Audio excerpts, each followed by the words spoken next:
Assalamualaikum warahmatullahi wabarakatuh. Innal hamdalillah nahmaduhu wa nasta'inuhu wa nastaghfiruh wa na'udzu billahi min shururi anfusina wa min sayyiati a'malina. Man yahdihillahu fala mudilla lahu wa man yudlil fala hadiya lahu. Asyhadu an la ilaha illallah wahdahu la syarika lahu wa asyhadu anna Muhammadan abduhu wa rasuluh wa nusallim ala hadan nabil karim sayyidul mursalin wa ala alihi wa ashabihi ajma'in, amma ba'du. Wallahu ta'ala fil kitabihil karim fa bi ayyi ala'i rabbikuma tukadziban. Dan nikmat apa lagi yang kamu nak berdustakan? Allah ulang 33 kali dalam Quran dan surah Ar-Rahman. Nikmat apa lagi yang kamu nak dusta? Nikmat apa lagi yang kamu nak? Apa lagi yang tak cukup? Allah sebut apa lagi tak cukup.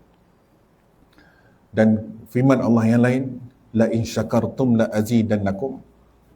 Sekiranya kamu bersyukur dengan nikmat aku, la azid, aku tambahkan lagi nikmatku pada kamu. La in syakartum, lam tu masuk di sini, nak tak nak? Nak syukur ke tak nak? Wala in kafartum, dan sekiranya kamu kufur, tidak erti nak bersyukur, inna azabi lasyadid. Kalau tak nak bersyukur, azabku pedih. Mula-mula Allah offer, nak syukur tak? Tak nak bersyukur, Allah bagi ancaman, azabi lasyadid, azabku sangat pedih, lagi amat berat. Kita kena bersyukur dengan nikmat Allah. Bila dah cecah umur, malam tadi saya buat kuliah, tajuk dia umur 40 ke atas umur penentu. Umur 40 ni umur penentu. Kalau umur 40 ni masih diri takut ataupun level yang lama, masih lagi tak hilangkan kejahilan masa muda, itulah diri dia. Nak dapat ending tadi tu su'ul atau husnul khatimah, masa hidup, kata Imam Ghazali. Dia nak tengok dia punya sakarat. Sakarat ni ketika sakaratul maut itu, dia punya ending tu. Kalau kita pernah pergi ziarah orang nazak, sakit, kadang-kadang mata terjegir, terbeliak. Kadang-kadang dia melilau mata dia seolah macam dia tengok skrin, dia tengok satu slide lalu. Itu dia tengok amalan dia dulu ni, yang menghantui dia. Kata Imam Ghazali, nak tengok ending dia bagaimana, tengok masa muda. Kalau mulut masa tu, masa muda macam longkang, fitnah, mengumpat dan sebagainya, memperandakan jemaah, boleh buat cerai laki bini keluarga orang, ending susah tuan-tuan. Kalau masa hidup hati dengki, tak senang tengok orang senang, tak bahagia tengok orang bahagia, ending susah. Itulah realiti. Tapi kalau masa hidup dia baik, memang asalnya teruk. Semua ada salah, saya sendiri ada salah. Nabi SAW sebut satu hadis, kullul adam khata'. Setiap anak Adam tu ada salah. Wa khairul khata'in, sebanyak-banyak ataupun sebaik-baik kesalahan yang kamu itu at-tawwabun, dia banyak bertaubat. Dulu ni banyak salah kita. Umur 30-an, 20-an dulu tu, subuh kita pun tak ganti lagi tu sampai hari ni. Kita punya puasa tu tak qada lagi sampai hari ni. Masa umur 20-an, belasan tahun, dia lepas garis balik tu, pakai pergi seluar pendek, tu tak tutup aurat. Mata melilau. Kadang-kadang kita buat salah dengan mertua, dengan mak sendiri, kadang-kadang adik-beradik sendiri terkuris. Sampai hari ni adik kita tu terkuris tu, tapi dia lupakan. Jadi bila sekarang ni kita baik, bila dah cecah umur 40 tadi tu dah baik, dia punya perjalanan jadi tu minhaj ataupun jalan bahagi ahli ibadah tadi tu dia baik, cantik. Tuan-tuan, baru-baru ni pesara tentera mati tengah sujud sembahyang subuh. Mati tengah sujud sembahyang subuh. Tak cemburu ke? Cemburu mati tengah sujud sembahyang subuh. Saya pernah cerita pada tuan-tuan, seorang Bilal, dia azan subuh, lepas azan subuh, sembahyang sunat subuh tu, tengah sembahyang sunat subuh, sujud tu sebelum nak qabat, meninggal dunia. Cemburu, mati yang sangat cemburu. Jadi, kita bersyukur pada Allah, masih diberikan iman. Allah tak cabut iman kita. Satu nikmat yang paling besar di sisi Allah SWT ialah nikmat iman dan Islam. Di sisi Allah Ta'ala, nikmat paling besar, nikmat iman Islam. Kerana masih ada iman Islam itulah kita masih sujud lagi pagi ni. Dan juga nikmat paling besar di atas muka bumi ni, nikmat sihat. Ni sihat ni nikmat. Sihat ni cukup nikmat, tuan-tuan. Ada yang bangun pagi ni stroke. Dia bangun pagi ni stroke, sebelah tak gerak. Ada yang bangun pagi ni macam-macam. Jadi kita bersyukur pada Allah. Sebab tu saya mulakan mukadimah tadi, fabi ayyi ala'i rabbikuma tukadziban. Nikmat apa lagi yang kamu nak dustakan ni? Nampak? Nak apa lagi? Macam-macam nikmat dah. Jadi insya-Allah kita kembali dalam kitab Penawar Bagi Hati dan berserta syarah dari Penawar Bagi Hati, iaitu Qalbun Salim. Kita masuk bab yang ke-9 pagi ni. Rasanya bab ni terakhir ni. Dia ada semua lagi, dia ada 10 bab. Lepas ni tuan-tuan habis kitab ni, kita tukar kitab Minhajul Abidin. Habis kitab ni, Penawar Bagi Hati, hati dah cantik, Minhajul Abidin, jalan bagi ahli ibadah. Jangan sangka ahli surau, ahli masjid, ahli ibadah tak ada ujian, ada ujian. Jadi apa jalan ahli ibadah tersebut? Habis kitab ni, kita pergi kitab tu. Start daripada tahun 2022 sampailah hari 2026. Berapa tahun dah ni? Kita tahu apa satu-satu yang ulama susun rapi untuk kita. Bab yang ke-9, ayhaza babul bab tentang redha. Bab yang ke-9 pada menyatakan redha dengan qada Allah Subhanahu Wa Taala. Kata Syekh Mutawali Sya'rani rahimahkumullah, barang siapa yang tidak redha dengan qada, maka musibah akan datang kepada dia bertimpa-timpa. Dia tidak redha dengan qada. Dia tidak redha, dia tak boleh terima dengan qada, ketentuan yang Allah tetapkan bagi dia. Sebab apa tuan-tuan? Takdir ni dia ada tetap, dia ada tak tetap. Takdir ni dia ada mudram, dia ada mu'allaq. Takdir yang tetap ni macam mana? Lahir kita bila? Ada yang lahir zaman Jepun, ada yang lahir zaman sekian-sekian, ada dia lahir dalam sebuah negara yang tengah perang. Kanak-kanak Gaza tu, yang hari ni umur 2 tahun, 3 tahun, yang lahir 7 Oktober 2023 bermulanya episod Taufan Al-Aqsa tu, dia lahir perang. Tu kalau kanak-kanak tu, kalau sekarang umur dia berapa dah tu? Agak berapa tahun dah? 5 tahun dah kan? Tu kanak-kanak tu kalau bawa kat Malaysia ni, dia akan jadi jakun. Dia akan jadi kejutan budaya. Kenapa? Aman lah. Kenapa tak bunyi perang-perang? Sebab dia lahir saja perang. Dia lahir saja di hadapannya berdarah. Dia lahir saja di hadapannya pembunuh-pembunuhan. Kalau dia datang kat Malaysia lah, umur dia sekarang 5 tahun, dia akan takut. Sebab apa takut? Sebab terlampau aman. Fitrah manusia. Jadi di sini ni, takdir tadi ni dia ada 2. Mudram dan juga mu'allaq. Mudram ni bagaimana? Lahir kita, takdir mati kita. Kita punya jodoh, kita punya rezeki, kita punya peristiwa. Ini peristiwa pagi ni apa? Lepas ni subuh ni nak pergi mana? Nak pergi Bombay? Nak pergi mana lagi? Mengkona? Peristiwa-peristiwa ni Allah dah susun dah. Dia dah susun dah apa akan berlaku pada hari ni. Pengurusi tak nak pergi mancing. Dah susun dah. Dah susun dah tu. Apa berlaku pada hari ni? Kejap lagi Zuhur tadi jatuh tangga. Kejap lagi waktu Duha, pasangan sunat Duha tadi bunyi notification. Ui, masuk duit SCR. Kita tak tahu. Takdir ni ada 2, takdir yang berubah dan takdir yang tetap. Adapun takdir yang tetap ini lahir dari segi lahir, mati, jodoh, rezeki. Takdir mudram ni takdir yang berubah. Ada takdir berubah Ustaz? Ada. Iaitu yang mana dia tetap tapi dia akan berubah. Contohnya mati. Mati itu tetap. Semua akan masa mati. Saya akan masa mati, tuan-tuan akan masa mati, semua akan masa mati. Tidak ada siapa yang hidup. Dr. Mahathir 100 tahun dah umur, 101 tahun betul. 100? Akan mati tak? Akan mati, tak akan mati. Semua akan masa mati. Cumanya dia akan berubah, jadi mudram berubah, sama ada jadi husnul khatimah ke atau su'ul khatimah. Dia mati, dia tu ending pada husnul ke su'ul. Dia atas diri seorang. Allah tidak akan ubah nasib seorang itu, melainkan dia ubah diri dia. Allah takkan ubah nasib kita kalau umur 40 lah. Nanti tunggu 40 lah Ustaz. Pencin-pencin barulah pergi masjid. Kan? Jadi rezeki makan pun jadi lah kat surau tu. Kan? Allah takkan ubah diri dia jadi dekat dengan surau, melainkan kau kena ubah diri kau. Itu yang pertama. Mati. Takdir juga seperti mana rezeki. Dia tetap tapi dia berubah.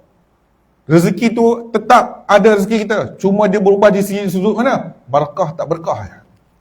Kalau rezeki itu barakah, Allah tambah. Kalau rezeki itu tak berkah, Allah cabut rezeki tu. Lepas itu di sudut apa lagi? Di sudut jodoh. Jodoh kita dengan isteri kita ni. Kita punya bercinta bagai nak rak, orang cakap. Cinta ni jangan cakap mah sampai orang puji. Bagi pinang di belah dua. Lepas itu berkawannya. Oi, kecewa. Sampai tak nak pergi sekolah. Kawan tu tak pergi sekolah, dia pun tak pergi sekolah. Sebab awet dia demam, dia pun demam, bawa demam. Last sekali Allah kata jodoh dengan orang sekian-sekian. Jodoh kau dengan sekian-sekian. Jodoh tu boleh berubah. Jodoh boleh berubah ni macam mana Ustaz? Bercerai ke? Tak, jodoh tu boleh berubah sama ada sakinah atau tidak. Sakinah ni bahagia. Jodoh kau tu bahagia ke tidak? Arwah bapak mentua saya ada sebut. Yop, dia panggil saya Yop lah. Saya orang Perak. Yop, isteri ni dia dua. Dia boleh bawa bala, dia juga boleh bawa bahagia. Silap pilih, bawa bala. Dapat pasangan mungut 24 jam. Kerja mungutnya. Kita balik kerja, dia mungut sampai malam sehari. Itu belum lagi kita lumpuh tu. Itu belum lagi kita aksiden lumpuh. Jadi dekat Kangan Negeri Perlis pada tahun 2018, isteri tinggalkan suami dengan 4 orang anak. Suami aksiden lumpuh, ditinggalkan anak dia, didikan suami dia, dia kahwin lain. Isteri nak dapat isteri yang qanaah, yang rasa cukup, dia tak kisahlah suami aku ni susah ke, sakit ke, dia terima seadanya. Sebab itu saya ingat lagi arwah bapa tua saya sebut, isteri ni dapat kat kita dia dua, bahagia ataupun bala. Kalau dia boleh bahagia, bahagialah kita selamat. Itu dia jodoh. Dan peristiwa-peristiwa juga akan berubah. Allah dah jadikan kita ni peristiwa apa berlaku pada hari ini.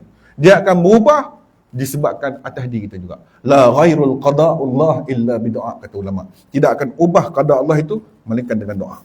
Maka disebut dalam kitab ini pengertian qada, pengertian reda ni, ketahuilah olehmu bahawasanya reda dengan qada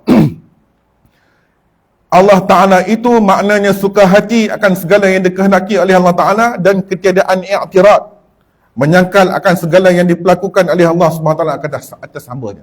Maksud di sini, reda dengan kehendak Allah, artinya dia rasa lapang. Dia lapang dada terhadap apa sahaja yang dikehendaki oleh Allah dan tidak i'tirad. Maksudnya dia tak persoalkan sikit pun. Dia tak persoalkan, dia tak merungut. Dia tak bertikai pun. Hari ini manusia ni, dia suka bertikai. Bahkan dia mengadu dekat orang lelaki, dia mengadu dekat orang, dekat kawan, dia mengadu dekat manusia daripada mengadu pada Tuhan. Tuan-tuan ada TikTok, tuan-tuan ada YouTube. Hari ni manusia ni dia suka mengadu dalam TikTok. Dia buka lah, dia cerita. Aku ni sekian-sekian, menangis ni. Yang lihat dia tu jutaan, yang lihat dia ribu. Dia luah dekat orang. Dia cerita dekat orang tu. Orang boleh buat apa? Sabarlah sis. Sabarlah bro. Dunia tu sekian-sekian. Yang komen tu pun masalah lah. Dia tengah komen kat orang, yang komen tadi ni pun ada masalah. Dia komen pasal isi dia beletih. Tu yang komen tu pun, isi dia pun tengah beletih kat dapur. Nah, cerita manusia pada hari ni, dia cerita dekat orang, aku ni Allah bagi aku macam ni sebab apa? Kenapa aku tak macam kau? Dia cerita dekat orang tu yang mana dia salahkan Tuhan. Nasib dia hari ni, dia cerita kat orang. Sebab itu kena ada reda. Kalau tak reda, tuan-tuan, kehilangan seseorang, kehilangan yang ada pada kita ni semua tak kekal. Kita sayang isteri kita akan mati. Kita sayang rumah tangga kita, jodoh tu tak kekal kadang-kadang. Ada yang jodohnya sampai mati sama-sama. Ada yang jodohnya berpisah hidup atau berpisah mati. Isteri pula tadi ni jangan mengatakan suami itu hak mutlak rendah. Sebaik tak ada orang perempuan. Kalau ada orang saya akan cakap, ibu-ibu jangan menganggap suami itu hak mutlak kita. Saya bagi tahu isteri saya. Jangan anggap abang ni sayang punya arah. Kadang-kadang kita ni mana nak tahu berpisah hidup atau berpisah mati. Dan kadang-kadang sayang ni berkongsi kasih. Hak itu kena jaga-jaga tu. Cerita yang tu tuan-tuan. Tak tegur lah. Kadang-kadang wanita ini berkongsi kasih. Kita tak tahu yang Allah dah susun sekian-sekian. Kadang-kadang kita tak mencari pun. Kita tak mencari pun nak kahwin 1, 2, tidak mencari. Allah dah tetapkan dah. Sebab Allah menilai pada diri kita tu. Maka dia sebut kat sini, redha ni dia terima lapang dada. Dia terima seadanya qada yang Allah bagi pada dia. Saya ulang banyak kali dalam kuliah-kuliah yang lepas. Dia reda dengan musibah miskin, dia reda dengan musibah sakit, dia reda, dia terima lapang dada dengan kehilangan isteri, kehilangan anak dan sebagainya, dia reda. Bila tak reda ni yang saya sebut tadi tu, Syekh Mutawalli Sya'rani rahimakumullah, dia sebut, kalau kamu tak reda ketentuan yang Allah bagi pada kamu, nescaya bertimpa-timpa musibah datang pada kamu. 3 masjid dah saya ulang tentang pasal reda ni. Saya buat contoh adik saya. Dalam tiga masjid, baru ni saya buat kuliah dekat masjid ni, Taman Sukma, Masjid Ikhwan. Saya cakap apa, saya ada seorang adik tuan-tuan. Adik sekarang ini umur 41 tahun, perempuan. Dia sedang berperang dengan penyakit kanser. Ada satu pagi tu, pukul 4 pagi tu, tengok dalam grup tu, saya dalam grup tu saya nak sulung. Dia cerita dia sakit. Dia kata dada dia sakit. Tadi pukul 4 pagi dia pun hantar kat WhatsApp. Tadi muntah banyak. Saya cakap kenapa ni? Pasal sakit tu ke? Dia berperang dengan sakit kanser dah, kanser payudara. Saya cerita satu kat dia. Sabar. Allah bagi sakit tu, timeline garis masa tu sekejap ni, tak lama pun. Kadang-kadang setahun. Kadang-kadang 2 bulan. Kadang-kadang 2 tahun. Tak lama. Setiap apa yang ada atas muka bumi ni tak lama. Kalau sakit tadi tu pasti akan sembuh. Pernah banjir di Kelantan, surut banjir. Pernah banjir pada zaman Nabi Nuh, surut banjir. Peperangan yang berlandas negara-negara yang berperang takkan selama-lamanya. Vietnam perang dahsyat, habis. Semua akan habis. Hari ini kita pernah merdeka, pernah berperang. Ketika zaman Jepun dulu, nenek moyang ketika itu mesti beranggapan matilah kita perang ni sampai bila-bila. Tak, habis. Dah merdeka dah anak cicit pada hari ini. Jadi saya cakap dalam grup tu, sabar. Kadang-kadang musibah yang datang pada kita dari itu, Allah nak bagi package 2 dalam 1. Sakit tadi itu Allah nak bagi 2. Yang pertama sekali, Allah nak ampunkan dosa-dosa kita ni. Kita dulu banyak salah. Mungkin kita terlepas cakap, mungkin kita ada salah dengan anak-anak, mungkin kita ada salah dengan pasangan. Inilah dia sakit tadi tu, Allah nak kafarah, nak gugurkan dosa tu. Yang kedua, package yang kedua ialah Allah nak angkat martabat. Jadi kena reda dengan musibah tu.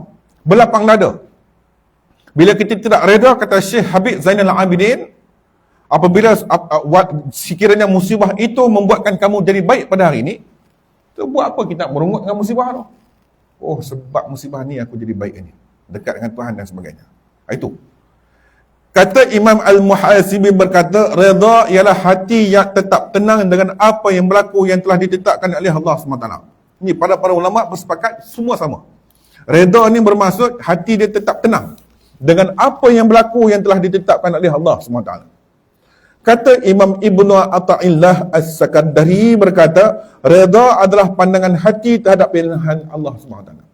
Hati dia tu terhadap pilihan Allah, Allah hidang sekian-sekian, Allah hidang dalam hidup dia ada masam, Allah hidang dalam hidup dia jadi ada manis, Allah hidang dalam hidup dia jadi ada tawa, ada sedih, ada seronok. Ada orang Allah bagi dia kaya, dilahirkan keluarga kaya dia sampai 7 keturunan. Ada orang Allah bagi dia tadi itu susah daripada kecil, dah besar Allah bagi dia kaya. Sebab apa? Usaha dia. Bermakna di sini katanya hati dia tadi itu, pandangan hati terhadap apa yang pilihan Allah yang kekal untuk hambanya, iaitu menjauhkan diri daripada marah. Said pula berkata, redha ialah berhati lapang ketika menerima pahitnya ketetapan Allah SWT. Kena lapang hati. Kena terima. Hidup kita ni ada masa pahit, ada masa jatuh, ada masa naik. Jangan kita sangka hidup kita ni tenang ya. Kalau tuan-tuan tak pernah kena ujian, hati-hati tu. Yang tu kena takut. Ya? Kalau hidup tak pernah kena ujian, yang tu kena takut. Sebab ujian tadi ni, Allah akan bagi pada seorang itu dengan level kemampuan. Saya baca dalam dari imam tadi ni, ayat Quran tu, la yukhallifullahu nafsan illa usaha. La yukhallifullah. Allah tidak akan membebani seseorang itu, nafsan seorang itu, dengan ujian illa usaha. Melainkan dengan setipai kesabarannya. Allah tak akan uji. Di Palestin, Gaza tu saya tengok satu video FYP lalu dekat TikTok saya ni. Umur dia 46 tahun. Setiap anggota dia ni dah mula hitam hancur. Dia punya menangis atas katil itu, tuan-tuan, kita tengok. Dia menahan keperitan, kita menitis air mata. Kaki dia dah hancur, lebam. Tangan dia pun lebam. Sebab apa? Dia ada kena sakit virus sakit tadi tu, disebabkan sakit tadi tu tidak ada ubat. Tidak ada doktor parkar. Kita hari ni sakit pinggang sikit, sakit dada sikit, pergi klinik, Alhamdulillah. Dia dah sakit tu tadi tu, boleh sembuh, tapi disebabkan tidak ada ubat-ubatan, perang, tidak ada doktor yang nak merawat, satu demi satu anggota dia hancur. Kita tengok dia menangis tu, kita menitis air mata. Kita tengok dia menangis tu, menahan azab, kita menitis air mata. Allah, sianya. Dia cerita anak dia mati, yang sebelah lah isteri dia sakit. Tetapi dia boleh hadap ujian seharian. Kalau kita duduk tempat dia, tuan-tuan, kalau kita duduk tempat dia silap-silap, kita suruh orang bunuh kita, bagi mati lah senang. Tak tahan lah ni. Sebab Allah uji dia sebab dia mampu. Allah tak uji peperangan tu di sini sebab Allah melihat umat Islam di Malaysia ni ada mampu, ada tak mampu. Baru kena uji mati anak pun murung sebulan tak sembahyang. Baru mati anak. Baru uji bisnes jatuh dah, mula mungut, salahkan Tuhan, apatah lagi ujian yang besar-besar. Dalam hadis kudusi Allah berfirman, "Man lam yarda biqada'i wa yasbir ala bala'i falyaltamis rabba siwaya." Man lam yarda biqada'i, sesiapa yang tidak reda dengan ketetapan hukum-hukumku, kata Allah, wa yasbir ala bala'i, dan dia tidak sabar di atas ujian-ujian cubaan yang aku beri kepadanya, falyaltamis rabba siwaya, maka carilah Tuhan lain pada Tuhanku. Allah kata, kalau kamu tak boleh nak terima ujian aku, kamu tak boleh terima cubaan-cubaan yang aku bagi pada kamu, maka kamu carilah Tuhan lain. Cari Tuhan lain. Ada tak Tuhan lain? Sampai tahap macam tu Allah sindir. Allah sindir, tuan-tuan. Ayat Quran ni kadang-kadang berita ancaman. Ayat Quran ni kadang-kadang dia cerita tentang gembira. Kadang-kadang ayat Quran ni Allah sindir kita. Maka disebut kat situ, dan bukan makna reda pula di sini sebut. Disebut kat sini, makam reda lebih mulia dan lebih tinggi daripada makam sabar. Orang yang reda, dia punya makam kedudukan yang lebih tinggi daripada makam sabar. Orang yang sabar ni, dia boleh sabar. Kadang-kadang dia tak boleh terima kehidupannya. Rumah dia terbakar. Anak dia accident. Ni yang baru-baru ni. Anak dia mati dilanggar pemandu van kan. Hati dia reda. Nak dapat level iman macam tu. Dia kata hati dia reda. Nak buat macam mana, ajal anak dia dah sampai. Saya tak salahkan pemandu van tu. Dah ajal sampai. Nak salah apa pun tak guna, dah ajal sampai. Dia reda. Dalam masa sama package jadi dia sabar. Dua dia ada. Reda dan sabar. Kalau tidak ada reda, dia sabar. Sabarlah. Macam mana sabar? Tapi aku tak boleh terima lah. Nampak tak? Dia sabar. Tapi dia tak boleh terima kematian anak-anak. Dia sabar. Dia sabar dengan kesihatan, tetapi dia tak boleh terima ketentuan yang ada diri daripada ni. Maka disebut kat sini, kata musannif, kemuliaan makam reda ni, mulianya makam reda lebih mulia daripada, lebih tinggi daripada makam sabar. Kerana reda merupakan pasrah jiwa yang akan membawa ahli ma'rifah untuk cintakan segala sesuatu yang diridai oleh Allah SWT.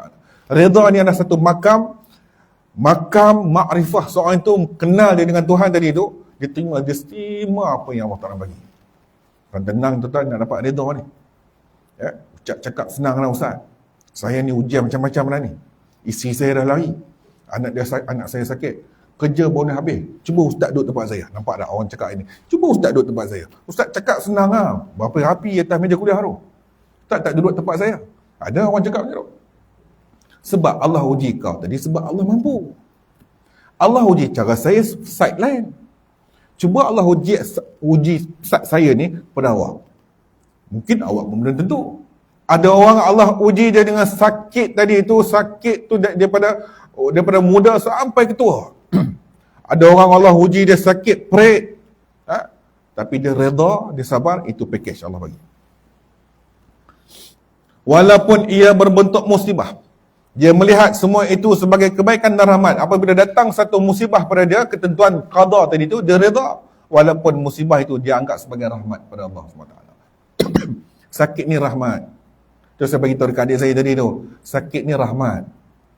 Allah bagi sakit ni, kita ada dosa. Kita ada salah tuan-tuan. Umur dulu-dulu ni, masa umur 30-an dulu ni, kita kadang-kadang pakai seluar pendek, kepala lutut nampak. Dulu-dulu ni. Dulu-dulu kita banyak salah. Jadi kita kena redha kadang-kadang datang sakit tadi tu. Kadang-kadang kita datang sakit ni Allah Ta'ala bagi demam ya. Demam tu perit tuan ni. Orang lelaki kalau demam dia lebih teruk daripada orang perempuan. Orang lelaki kalau demam dia pernah merungut, Allah lagi teruk daripada orang perempuan. Apa pun tak boleh buat. Air suruh isi bawa. Kalau boleh dia nak kencing atas kat ruang tamu dia, bawa botol nak kencing sini lah. Isteri ni, orang perempuan ni, saya ada anak kecil 2 orang tu. Oh, isteri saya demam. Dia tak nak gerak saya sebab anak tadi tu menangis malam mungkin nak susu. Dia tak nak gerak tadi. Saya sedar dia tak nak gerak. Dia boleh bangun lagi tu buat susu. Dia boleh bangun lagi dia. Kita demam ni tak bangun dah. Mungutnya. Mengeluh. Allah. Demam lagi. Itu kesabaran. Bila sakit itu kita anggap dia sebagai kebaikan, maka itu rahmat bagi kita. Dia akan menerimanya dengan rela sebagai satu kurniaan dan keberkatan. Setiap kehilangan, setiap jatuh seorang itu, setiap apa yang ada pada seorang itu hilang, dia terima dengan seadanya. Kerana dia anggap ini satu kurniaan Tuhan. Dia anggap ini satu keberkatan. Kerana ujian itu, seorang itu, sabar itu sangat indah. Sabar itu sangat-sangat indah. Kata Sayyidina Bilal. Siapa Bilal? Bilal bin Rabah ni muazzin. Tok Bilal, azan dah Tok Bilal. Bilal tu nama Bilal. Ini kita lekat nama Bilal lah. Muazzin tu kena azan. Bilal bin Rabah ni tukang azan Nabi ketika dalam keadaan sakaratul maut, ketika Bilal dalam keadaan sakaratul maut, apa dia cakap? Dia kata, wa farhah ghadan alqal ahibah Muhammadan wa hizbah. Wal farhah, aku sangat bahagia, kata Bilal, ketika sakaratul maut ni. Tuan-tuan, sakaratul maut ni sakit. Sakaratul maut ni saat-saat nak berpisah nyawa dengan jasad. Saat-saat nak berpisah roh dengan jasad. Isi dengan kuku ni tiba-tiba kita ambil pelaya cabut. Sakit. Saat-saat roh dengan jasad itu berdamping puluh tahun, tiba-tiba sakaratul maut sakit.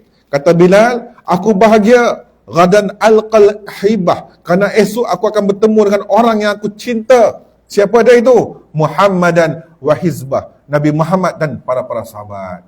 Nampak tak? Bila dia anggap sakit itu sebagai rahmat, dia tak rasa apa. Dia anggap semua itu ketentuan Allah Subhanahu Wa Taala. Hadirin yang dirahmati Allah, kita teruskan lagi. Dan bukan makna redha dengan qada.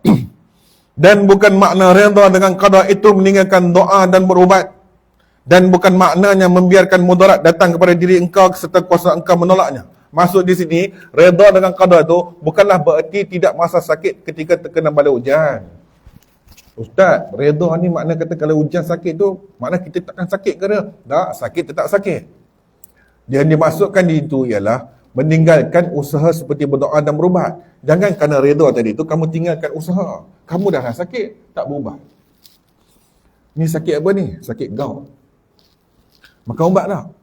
Tak makan lah, makan gila, sotong-sotong. Dah, berubat lah, pantang lah makan. Saya redha ya. Nak redha apa? Ubat kena makan lah. Kata musannif, redha ni dia bukanlah maksud dia kata dia rasa sakit tu ketika redha, dan bukan kerana dia tinggalkan usaha seperti berdoa dan berubat dan membiarkan mudarat terkena pada diri kamu sendiri sedangkan kamu boleh elak. Kamu boleh elak sebenarnya. Ketentuan tu Allah bagi tadi supaya kamu elak. Boleh usaha. So redha ni bermaksud bukan kata kita serah pada Allah lah, redha lah, kena usaha. Kena usaha. Daripada Sayyidina Abu Hurairah radhiyallahu anhu berkata, Rasulullah sallallahu alaihi wasallam sebut satu hadis, ittaqil maharim, jagalah diri daripada perkara yang haram. Takun a'badan nas, nescaya kamu akan menjadi manusia yang paling menghambakan diri. Jaga. Kata Nabi, jaga diri daripada perkara-perkara yang haram. Makan minum kita, perilaku kita, jaga benda-benda itu semua. Warda bima qasamallahu lak, redalah apa yang telah Allah bagikan kepada kamu, kata Nabi. Takun aghnan nas, nescaya kamu akan menjadi manusia paling kaya. Redalah apa yang Allah timpakan kepada kita. Redha tadi tu, saya ulang sekali lagi apa kata musannif. Bila kata redha tadi tu, bila datang sakit, kena usahalah cari ubat. Bukan kata redha tu duduk tak kerja, kena berhenti. Habis tu tak cari kerja-kerja lain. Saya redha je lah. Kereta, kena tarik dah. Sebab kau tak kerja, tak usaha cari dia, kereta kena tarik. Cuba usaha, cari kerja lain. Mesti ada rezeki kat tempat lain. Itu maksud redha kena usaha. Kata Nabi, Apabila kamu reda bima qasamallah, apa yang Allah bahagikan bahagian kepada kamu itu, takun aghnan nas, nescaya kamu akan menjadi manusia yang paling kaya. Allah akan bagi ketenangan. Wa ahsin ila jarik, berbuat baiklah, berbuat ihsan baiklah dengan jiran kamu, tetangga kamu. Takun mu'minan, nescaya kamu akan menjadi orang yang tenteram. Kalau kita buat baik dengan jiran, tenteram kita, tuan-tuan. Tapi kalau kita tengok kita buat baik dengan jiran, kita tak tegur siapa, tak bermasyarakat langsung, dengan surau jangan cakap mah, apatah lagi dengan rukun tetangga, dikira dia seorang ya. Dia kerja pergi balik, dia balik malam, dah habis. Orang jemput kenduri ke, orang datang, dia tak kawan kau nak pergilah. Dia bagi dia duduk taman ni, dia seorang dah. Dunia dia dalam diri dia saja. Apabila kata Nabi seorang itu dia tidak buat baik, maka dia akan jadi orang yang tak tenteram. Tetapi kalau dia buat baik dengan kejiranan tetangga, wa ahibba linnas ma tuhibbu li nafsi, maka Allah manusia akan kasih pada dia. Ya. Nescaya kamu akan menjadi orang tenteram. Dan cintailah manusia, wa ahibba linnas ma tuhibbu li nafsi. Cintalah, sayanglah di antara kamu, di antara satu sama lain, nescaya kamu akan dicintai oleh orang lain. Wala tuqsirid dahik, janganlah kamu banyak ketawa. Fa inna kasratad dahik tumitul qalb, kerana banyak ketawa itu boleh gelapkan hati. Bukan tak boleh ketawa langsung, boleh ketawa, tapi ketawa dia jadi gelap Allah sampai rosak hati. Banyak ketawa ni rosak hati. Maka disebut kat sini, itu di antaranya tentang qada. Apa yang disebut oleh musannif, sebaliknya Allah menyuruh kamu berdoa. Berdoa ni kena usaha, disebut kat sini. Allah berfirman, radhiyallahu anhum wa radu anhu. Allah redha di atas apa yang Allah Ta'ala bagi pada kamu itu. Allah redha. Sebab itu redha ni, maksud di sini ialah dia redha di atas apa yang Allah bagi pada seorang itu. Redha dengan qada Allah adalah sifat yang terpuji. Ia wajib ke atas setiap mukallaf. Itu yang dikatakan oleh musannif, dibawakan dari Quran, radhiyallahu anhu. Daripada Sayyidina Sa'ad bin Abi Waqqas, Rasulullah sallallahu alaihi wasallam. Ni tentang redha, tuan-tuan. Kita dah kupas daripada mula awal dulu, penjaga mata, jaga hati, jaga telinga, jaga kaki. Lepas tu kita kupas cinta dunia, jaga-jaga dengan orang cinta dunia. Satu-satu, last kali ni tajuk ni tentang redha tadi ni, nak dapatkan capai tahap ibadah kita. Kadang-kadang kita ahli masjid, ahli surah, ahli ibadah ni, satu yang kita gagal, kita tidak redha. Kita punya semayang tahajud kita punya semayang duha kita, ya Allah akan murahkan rezeki aku sekian-sekian. Tiba Allah Ta'ala sempit rezeki, kita tak redha lah. Ya? Kita dah mula tak redha. Itu yang setengah ulama mengatakan, miskin pun boleh jadi kufur. Orang susah pun boleh jadi kufur. Orang kaya boleh jadi kufur, orang miskin boleh jadi kufur. Bagaimana orang miskin boleh jadi kufur? Sebab dengan kemiskinan tadi itu, dia tidak redha, dia kufur dengan Allah Subhanahu Wa Taala. Nabi sebut satu hadis, min sa'adati bani Adam, min sa'adati bani Adam redahu bima qadallah. Termasuk kebahagiaan seseorang anak Adam itu ialah dia reda dengan apa yang telah ditentukan oleh Allah kepadanya. Terima apa yang Allah Ta'ala bagi dia. Dalam sistem pangkat di majikan, di tempat kita kerja. Kita ni dah lama dah. Tiba-tiba ni budak yang baru masuk dah naik pangkat. Tak boleh jadi ni. Kalau tak reda tu dengan rezeki ketentuan Allah, nescaya kita tak boleh kerja. Bawa sampai ke rumah, tangan duduk atas jari ni. Isi cakap, kenapa ni? Abang tak boleh terima lah, budak tu baru kerja, dah naik pangkat dah. Kita punya kerja kat 10 tahun macam ni, dia tak boleh reda. Bila tak reda ni, tak tenteram hati. Laisal ghina ghinal mal, tidak dikatakan kaya hati itu, kaya itu dikatakan kaya harta. Walakinnal ghina nafs, yang dikatakan kaya itulah kaya diri kita tu, hati kita tu. Sebab itu Nabi sebut, sebab Nabi sebut satu hadis ni, wa min syaqawati bani Adam, wa min syaqawatil bani Adam syaqatuhu bima qadallahu lahu. Dan termasuk kecelakaan seorang anak Adam tu ialah dia murka, dia tidak redha dengan apa yang telah ditentukan oleh Allah Subhanahu Wa Taala. Celaka rupanya Nabi iktiraf. Siapa redha dengan ketentuan Allah, kata Nabi, maka dia kaya. Dia kaya diri, dia akan tentram, dia tenang. Tetapi kalau seseorang itu tidak redha dengan ketentuan Allah, celakalah diri dia. Itu daripada hadis Nabi. Dan bahawasanya redha itu kesudahan tuntutan ahli syurga. Redha adalah kemuncak apa yang diinginkan oleh ahli syurga. Di hadapan saya ni semua ahli syurga. Mudah-mudahan dapat syurga lah. Kemuncak ahli syurga itu dia kena redha. Dia kena redha. Redha dengan kematian ibu kita, redha dengan kehilangan sesuatu, kena redha. Bukan senang nak redha ni tuan-tuan. Kadang-kadang dia datang rumutan. Awak ni redha tak redha, kata isteri. Abang redha, tapi itulah. Kadang-kadang dia seolah protes. Dia hilang, meninggal anak yang dia sayang. Abang sudahlah, pergilah kerja. Awak macam tak boleh terima ketentuan kadar Allah. Abang boleh terima, tapi itulah. Anak kita kecil lagi. Dia tak boleh terima yang anak tu hilang. Ada. Sebab itu Islam tu dia kena beriman dengan perkara qada dan qadar ni. Last sekali rukun iman yang keenam, wabil qadar khairih wasyarih, kena beriman dengan qadar ketentuan yang baik yang buruk ni. Yang baik itu daripada Allah, yang buruk itu daripada kesilapan diri kita sendiri. Tetapi kadang yang buruk daripada Allah itu ada rahmat. Yang buruk daripada kesilapan kita sendiri ni membawa bala. Kalau yang buruk daripada Allah bagi ketentuan itu ada rahmat. Ada rahmat dia. Habis sebab tu. Sikit lagi. Berfirman Allah Subhanahu wa taala. Madza turiduna wa fayaquluna ridak. Madza turidu? Apakah yang kamu inginkan wahai penduduk syurga? Fayaqulu, maka berkata penduduk syurga itu, ridak. Kami nak keredaanmu wahai Tuhan. Sebab itu sahabat-sahabat diberi pingat tuan-tuan. Sahabat-sahabat ni diberi pingat di hujung dia bernama. Pingat tu bukan PJK, bukan MNN. Pingat tu bernama, ditulis RA. RA radhiyallahu anhu. Umar Al-Khattab radhiyallahu anhu. Dia diuji macam-macam sehingga kan dia redha akan Allah. Allah sebut dalam Quran, radhiyallahu anhu wa radu anhu. Aku redha akan mereka kerana mereka redha akan ketentuanku. Allah redha sahabat-sahabat. Kita kalau meninggal dapat pingat juga. Allah yarham. Arwah.